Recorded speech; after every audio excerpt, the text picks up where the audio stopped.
नमस्ते काका जी। नमस्ते नमस्ते। तो काका जी सबसे पहले आप अपना गांव बताइए, कौन सा गांव है? बाशेड़। बाशेड़ गांव है। हाँ बाशेड़। तो काका जी आपको बकरी पालन में कितने साल हो गए आए हुए?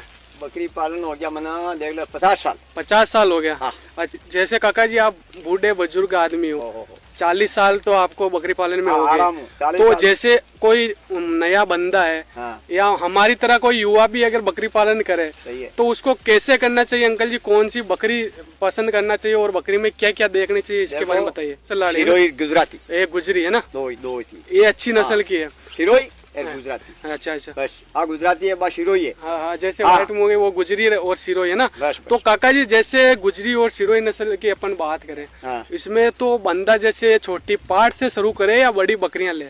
उन्मान की लेनी 4 दांत 2 दांत। 4 दांत और 2 दांत की लेना। अच्छा, तो काका जी 4 दांत 2 दांत क्यों लेना चाहिए, इसके बारे में थोड़ा बताइए। कहीं है कि बे फुल हो जावे। हाँ। सराय उड़ी जावे। हाँ हाँ। बे जेवे पिया पास। अच्छा अच्छा, चराइडी रहती है जो हाँ। बच्चा भी देती है तो बढ़िया रहे। अच्छा, छोटी बच्ची ने पाला ना। हाँ। बे आधो खर्चो भी एक। जी जी, ठीक है। तो जो 4 दांत 2 दांत रहती है तो वो बनी बनाई हुई आती है। बस। अच्छा अच्छा। 4 2 6।